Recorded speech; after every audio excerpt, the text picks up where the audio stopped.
The afternoon, the reorg email goes out. You're the most stunned person on the floor.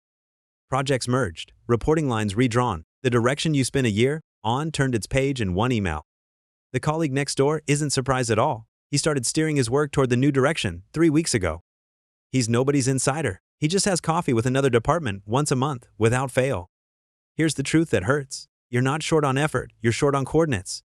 Change never lands on your task list first. It shows up in other people's conversations before it shows up anywhere official. On where information must come from, Sun Tzu is categorical in the book's final chapter, The Use of Spies. Today we break it down, and this is our season finale. In Lionel Giles's translation, foreknowledge cannot be elicited from spirits, nor obtained inductively from experience, nor by any deductive calculation. Knowledge of the enemy's dispositions can only be obtained from other men.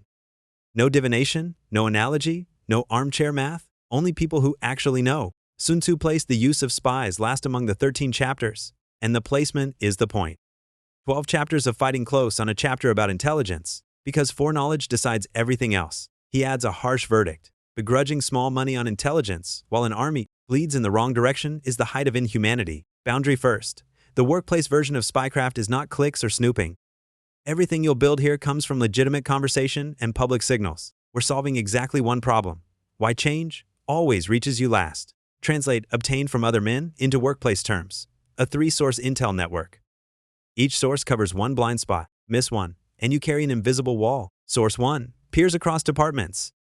1 coffee a month. Fixed rhythm. The topic isn't gossip, it's coordinates. What's your team busy with? What just stopped? What suddenly went urgent? Another department's busy and stopped are the contour lines of the company's center of gravity. Source 2. Levers and newcomers.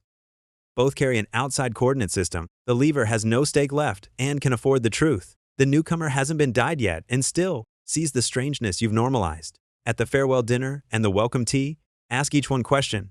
What do you see that we can't? Source 3. Upstream public signals. The word repeated at every all hands, where the budget flows, what your boss's boss keeps asking, all public, all ignored. Log these signals 1 page a month, and you own the organization's weather forecast. 1 red line, the 3 nevers. Never probe secrets like pay and ratings. Never relay secondhand gossip. Never trade someone's trust for conversation material. An intel network runs on reputation. Sell one confidence once, and the whole net collapses. Information stops at you. That's what makes your judgment worth anything. Now the most expensive illusion, said out loud. Keeping your head down is virtue. Being well-informed is scheming. Sun Tzu says the exact opposite. Refusing to spend small change on knowing the situation is the greatest irresponsibility of all. 2 coffees a month, against the stake of your entire year's direction. That trade is never close. Here's a typical scene, a composite case, stitched together from many people's stories. You've probably watched some version of it happen. Back-end engineer Fang maintains a product line that has run for 4 years. At his monthly cross-department coffee, a friend from the platform team mentions in passing, the 2 backfill slots on your line just got frozen. He starts tracking signals. At the all-hands, the CEO repeats the same new business word 3 times in a row. A newcomer mentions that at her last company, the whole industry was crowding into that direction. At a farewell dinner for a departing colleague, he asks his standing question. The colleague puts down his chopsticks and says it straight, this line is shrinking. Next year, its budget folds into the new business. 4 signals align. Fang moves 2 months early. He completes the handover docs for his system, then volunteers for the new business's support requests, the first person from the old line to cross over. 6 months later, the reorg lands, and the old product line is merged and trimmed. The colleagues who once teased him for being restless now carry a year of hard-won output while hunting for a seat, output that grew on a line that is disappearing.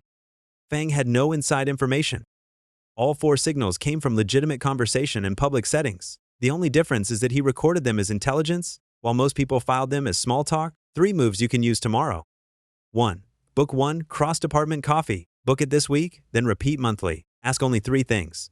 What are you busy with? What stopped? What went urgent? 2. Ask 1 question at farewells and welcomes. To every leaver and every newcomer. The same line. What do you see that we can't? It's the best value first-hand intelligence there is. 3. Keep a 1-page signal note. All hands keywords. Budget flows. What upstream keeps asking? Update monthly. And check it against your current direction. When they stop matching, that's your alarm. And that closes the season 13 episodes, from calculating before fighting and laying plans, to foreknowledge from people in the use of spies. Sun Tzu never taught working harder. He taught, from start to finish, winning smarter. 13 action cards, pick 1, and use it tomorrow. Season 1. Complete. Until we meet again.